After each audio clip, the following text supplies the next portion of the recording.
Thank you for the Congress to invite me to have this opportunity to present the history of laser medicine and surgery in Taiwan. Okay.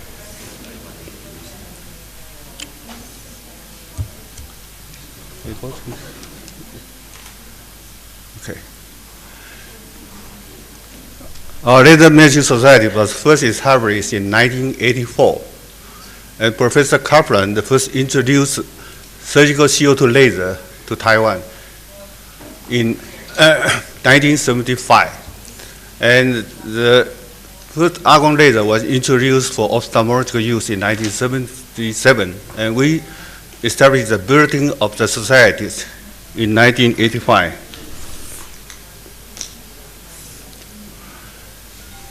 But now the society name changed to the Laser and Photonic Medicine Society in 2001. We have Laser Research Center in 1987, and we set up the laser medicine curriculum for the medical students and the paramedical students.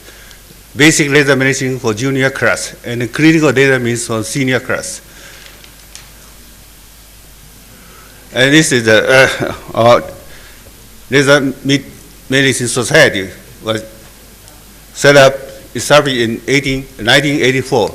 At that time, Professor Kaplan, Mrs. Kaplan, and Professor Atsumi, and Dr. Namsako came to help us to organize the society. And we, in 1981, we first tried to use a CO2 laser to debride the burn scar. And we organized the group to join to help to Asian Pacific Laser Medicine, which was established in Tokyo in 1985.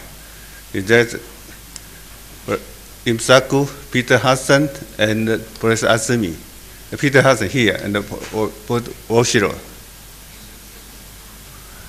In 1985, we joined the group to attend the 6th Congress of International Society of Laser Surgery and Medicine.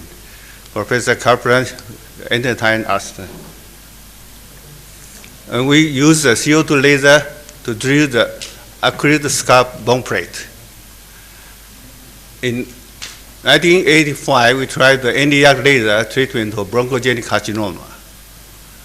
And we also joined the group to attend the 7th Congress. At that time, Professor Hofstadter. And we have the honor to hold the 8th Congress in Taipei. This is the first announcement. This is Paris Museum.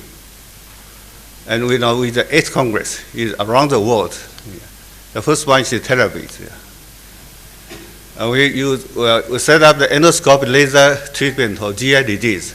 This is Professor Johansson from UCSF. Sorry.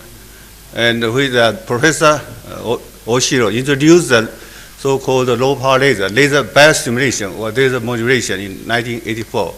We have the clinical for the myofascial pain, and we use the basic research for low power laser to fibroblasts and for the evoked potential.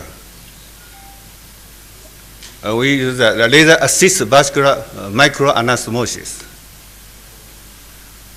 And in 1988, we have a workshop. At that time, Professor Kaplan and Dr. Nimsaku came to help us through a workshop. And the first one in the neurosurgeon, Dr. Takizawa in Tokyo. And we have a chance to organize a group to attend the European Laser Association. That's the Professor Carroll, the research meeting. Princess Annie attend the reception party. We use a dye laser application of skin pigmented lesion. Dr. Tan from Boston University. And we attend the low clinical application, low power. At that time, Professor Atsumi and Mr. Lai Kudono introduced the contact yak laser to Taiwan, 1989. And we attend the Leighton Laser Center by Professor Joffe. And the laser application in ophthalmology for the retinal hemorrhage, for the glaucoma. And with the ENT for the buccal papilloma, buccal cord papilloma. And we have the honor to hold the 8th Congress in Grand Hotel. At that time, two Russian laser specialists was invited to come to Taiwan. And we have the President Lee in the opening ceremony. As I said, President Kaplan, unfortunately, Dr. Honorov not here. Yeah. Azumi and the Hofstadter. The Professor and Mrs. Maimon attended the meeting in front of the Congress venue, Grand Hotel in Taipei. We have the announcement of the 8th Congress, and now after the Congress, we have the proceeding of the Congress, 2 volumes.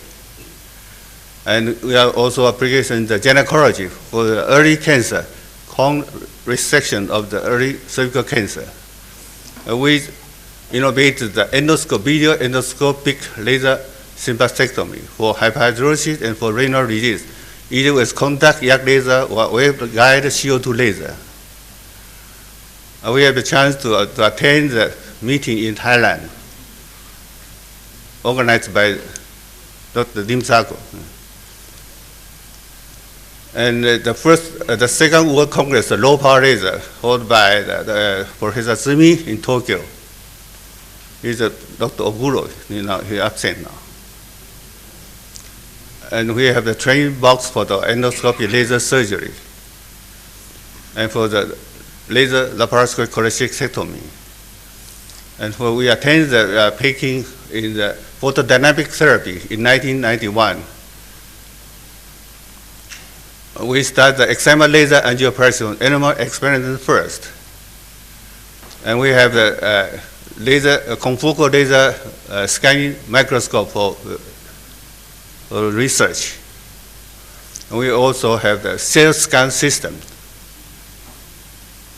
And we regularly have excellent paper awards for young or senior laser specialists. And we start the clinical use of excimer laser coronary angioplasty. And we also use a transurethral laser ablation of the prostate in 1993. With the excimer laser for refractory surgery in 1994. And for the laser application in dentists in 1995, and also for the so-called laser-assisted uvula paratoplasty for snoring or obstructive sleep apnea. We have the ultra-power CO2 laser for skin rejuvenation, and also the hair transplantation, and for the tattoo or the Q-switch ruby laser for aorta nevus. We have attended the 6th Congress of Asian Pacific Surgery in Seoul, Korea. And we have the 9th Congress of the International Yak Laser Symposium in 1977. Dr. Okada here, Lim Saku, and Daiku Nono. We also tried the percutaneous laser disc decompression. With the photoderm now combined with the photoderm for the skin pigmented lesion, not only the laser. We also the QC yak laser for tattoo. We also use interstitial photodynamic therapy for prostatic hypertrophy. And this in 1999, we hold the International Symposium on Optoelectronic Biotechnology and Laser Medicine. At that time, Professor Kato here, Professor Brown from London. In 4 years ago, we attended the first Congress of the Federation of Society of Laser Medicine and Surgery. At that time, Professor Kaplan presented the history of ISLSM. He attended in Taiwan. It's a picture, I think you already saw. Now we have lots of popular treatment, laser treatment on the pigmented skin lesion. And also for the intralace, now the wave front LASIK for the myopia It's a traditional keratome. Now is an intralaser to make the cornea flap. And in Taiwan, we also have a isobeam D200 for the ophthalmic use, complete computerized. And now we have a Fencer 308 for the vitiligo and psoriasis and atopic dermatitis. We usually have the anti-aging symposium. Now it's very popular for the anti-aging the training course for the young generation. And we have a regular user meeting to know how to correct use of the laser, various kind of laser machine.